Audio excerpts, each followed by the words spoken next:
Hello everybody, we're going to talk about two very important aspects of mass spec. One is the M plus 2 peaks and one is the M plus 1 peak. What do they mean? When you have an element, the element has isotopes. When you say an atomic weight, you're taking the average of the isotope weight. However, on a mass spec, you will see each of those isotopes. Now, if you take, for example, M plus 2 peaks, that means M is your molecular ion peak. Plus 2 means 2 AMUs from the molecular ion peak, you get another peak. For most carbons, they're really tiny, like a teeny blip next to it, which we just ignore. But when you have halogens, they become extremely significant. And we're going to talk about two halogen spectra.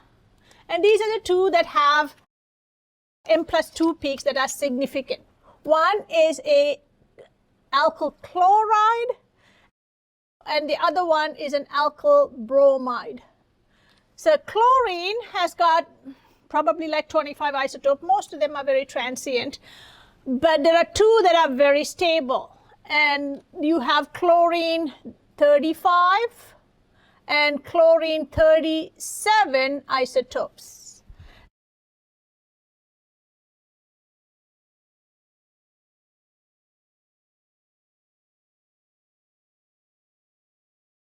So chlorine 35 and chlorine 37 are found in nature in this ratio. So that is going to be 75.77% of chlorine 35 and 24.23% of chlorine 37. So you get a lot more chlorine 35. Let's say you take a bottle of Clorox and you have lots of chlorine in there. 75% of those chlorines would have 35 mass number, and about 24% would have a 37 mass number. So you could see this is a 1 to 3 ratio. So that is going to be a 3 to 1 ratio over here. And that's exactly what you see on the mass spec. This peak is about 3 times the height of the peak that is 2 units away. So this is the M plus 2. So this is your M peak, and this is your M plus 2 peak. M means molecular ion peak.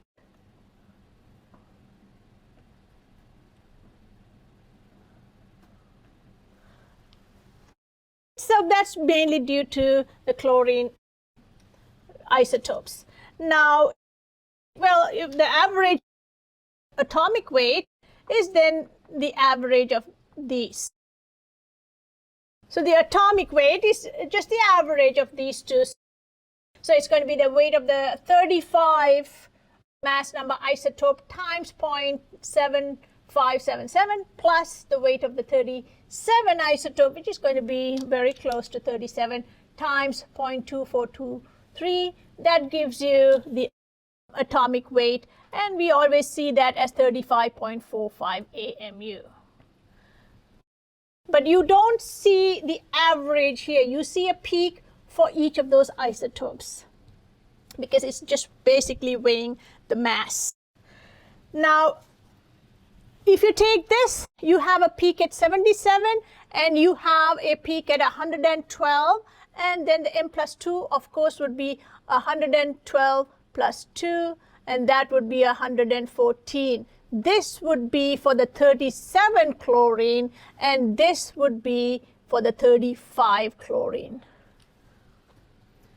So what is the structure of this? Well, if you take 112 minus 77, that is going to be a minus 35 here. And that is the chlorine weight of your chlorine. And if you take from here to here, that's minus 37. And so you can see that each of those isotopes, when it loses a chlorine, goes to the hydrocarbon part of that structure. So this is your R, and this is your RCl. So this would be your R plus, or plus radical cation, and this would be your RCl radical cation. Could be a... All right, so let's look at 77. Well, 77 is a peak that we have talked about a lot. So the R plus or R plus, it could be this or this, is typically due to a benzene radical cation. So we could draw it, typically we draw it like this. And so that is 77. So this 77 would mean you have 6 carbons and you have over here 5 hydrogens. So 72 plus 5 is a 77. So there isn't a substituent there, and that is the chlorine. The chlorine comes off and you get this. So if you see a peak with a 1/3 peak, check the numbers here. If, let's say, in this case, this happens to be 100%, if the 100% peak or 100 relative abundance peak is the RCl with the 35 isotope, then a little teeny sister peak here around 32.5 relative abundance or intensity would be for the alkyl chloride with the 37 isotope. So this is one way of detecting chlorides using mass spec. You'll always see this because that's the natural abundance. There's no exception to that. You see the same thing with alkyl bromides. This is even more obvious. This one has got a peak 150, in this case 156, and you can see there's one AMU, and then another AMU next to that is another peak there. This is your M peak, which is your molecular ion peak, and this is your M plus 2 peak. 2 AMUs away. That means you have an atom here that has an isotope, and the isotope has 2 mass numbers higher than the natural isotope. In this case, they're almost a 1-to-1. Bromine 79 and bromine 81. So you can see there's 2 mass number difference here between the 2 isotopes. Now this is the one that is higher, the lower number, 50.7%. And this is the lower number, 49.3. So you could almost say this is almost like a 1-to-1. So if you see 2 parallel lines as your molecular ion peak, it's nothing but bromine. None of the other elements would show this behavior. And when you have bromine peaks, because bromine has a very high atomic weight, 79, so you would see there would be a gap between that and the peak after which the bromine comes off of about 79 AMU units. So you can see 156 minus 77 is a 79. In this case, 158. So this is going to be 156 plus 2. That would be a 158. And 158 minus 77 would be your 81 bromine. So in both cases, you're just losing the halogen right off the bat and getting a 77. And as we saw earlier here, that is going to be due to your benzo peak. So here's your benzene at 77. That's 77.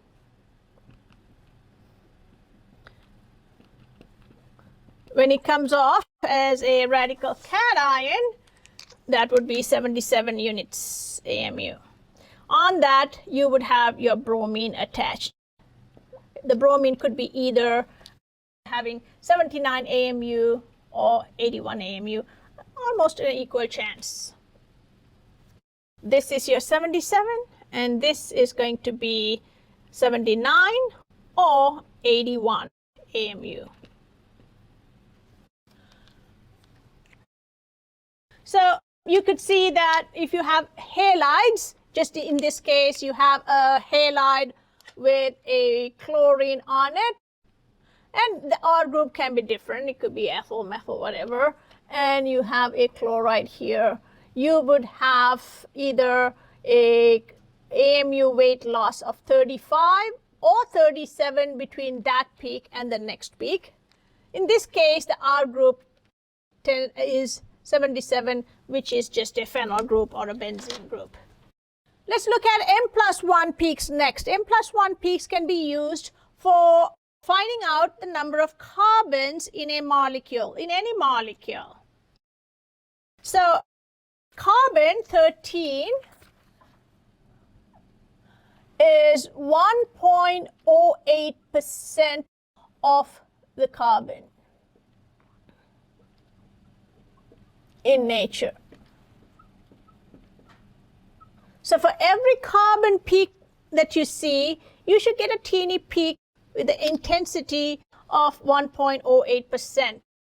Okay, so if you, let's say, you have 10 carbons and you have an intensity of 100, then the carbon 13 would be 10 times 1.08.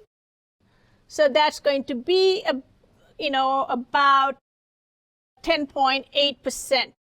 This is very useful in finding the number of carbons in a molecule.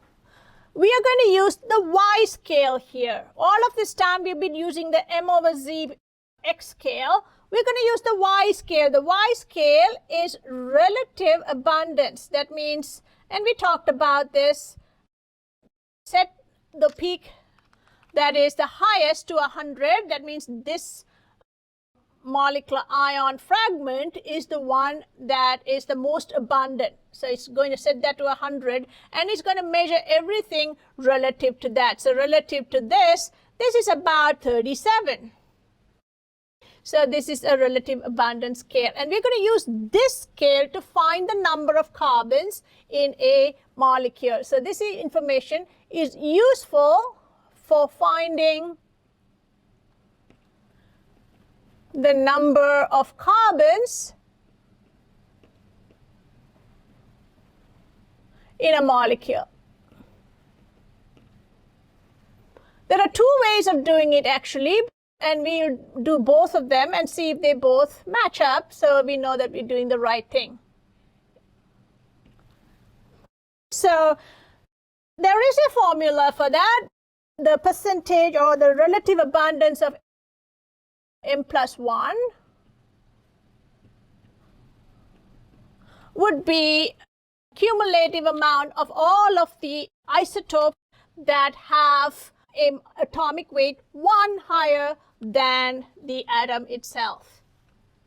So that is going to be carbon, number of carbons, times 1.08 plus number of hydrogens times 0.016, because deuterium is a very, very, very low amount compared to just hydrogen, plus number of nitrogens times 0.37 and number of oxygens, and oxygen isotope 17 would be a lot lower, 0.04.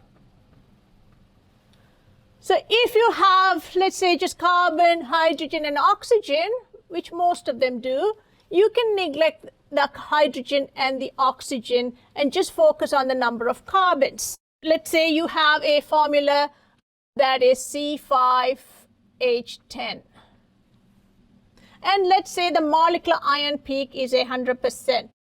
What would be the M+1 percentage?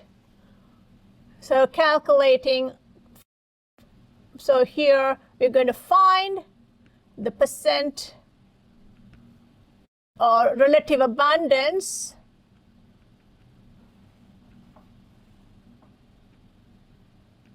of the M+1 peak. Let's just apply the formula here. So M+1 relative abundance percentage is going to be the number of carbons, in this case 5, times 1.08 plus, so number of hydrogens is 10, so that's number of hydrogens times 0.016. We don't have oxygens and nitrogens in this formula, so we can ignore the rest. Sulfur is actually quite significant, and since it's rare, we're not going to deal with that. So here, this works out to be 5.56%. So if this is 100%, then that would be 5.56%. So if let's say this is half of 50% abundance, then that would be half of that. So there's no guarantee that the molecular ion peak is always 100%. Typically, it's not 100%. So we have to take the percentage of the molecular ion peak's relative abundance. We also have a formula for figuring out the number of carbons from a mass spec. So the approximate number of carbons is the relative intensity or relative abundance. We can call that intensity. Some books say intensity, which is just the Y scale amount, or relative abundance of M+1 peak divided by the relative abundance of M.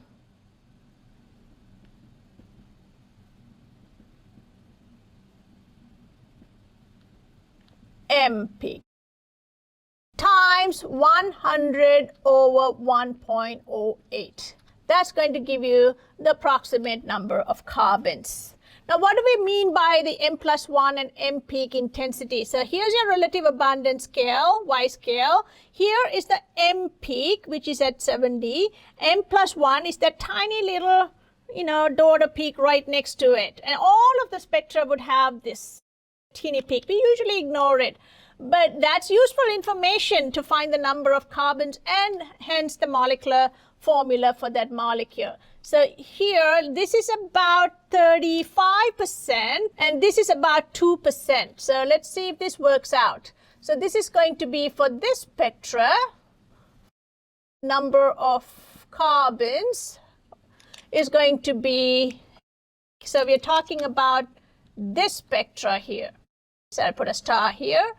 2 is the M+1 intensity, 2% about.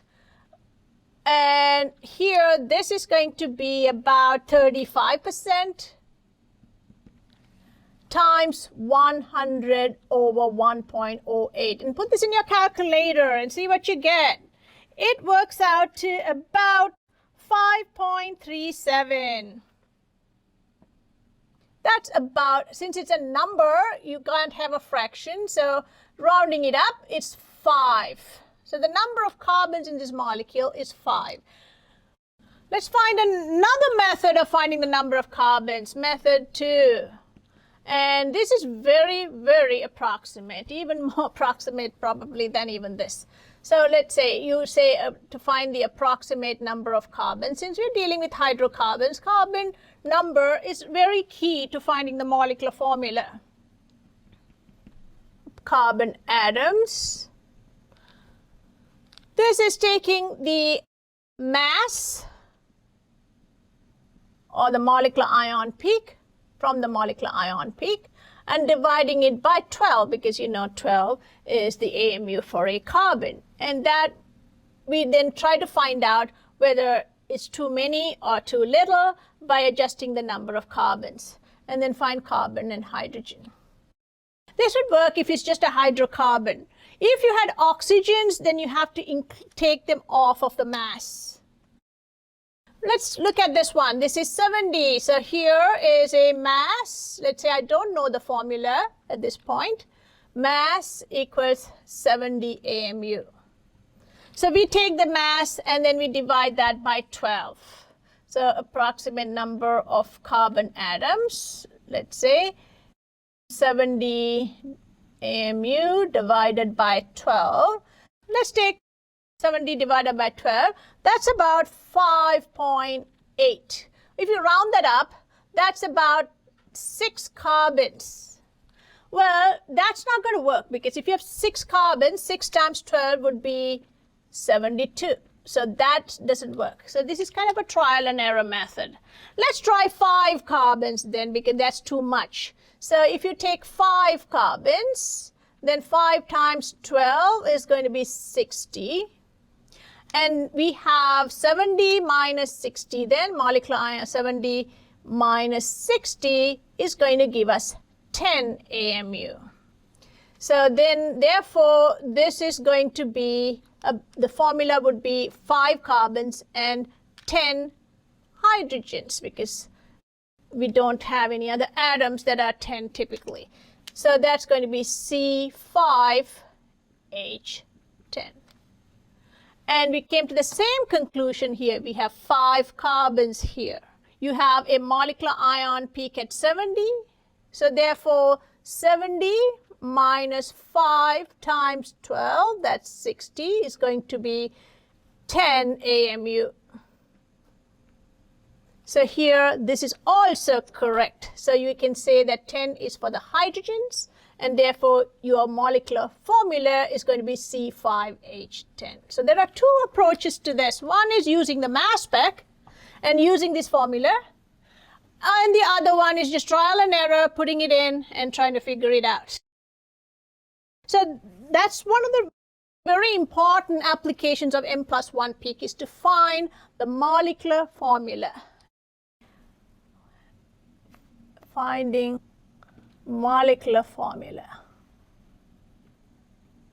Once you have the molecular formula, then looking at the rest of the spectra, we can come up with structures for the fragments and then come up with a structure for this molecule. Here we have an unsaturation of 1. So this is going to be 12 minus 10 over 2, that is 1. That is your IHD, or index of hydrogen deficiency. So we know there is 1 ring or 1 double bond. We can go to the peaks, following that and come up with a structure. In this case, it's going to be just a ring. M+1 peaks are really important. As you can see, you can find the percentage relative abundance by calculating it. You can also find the number of carbons by using this equation here.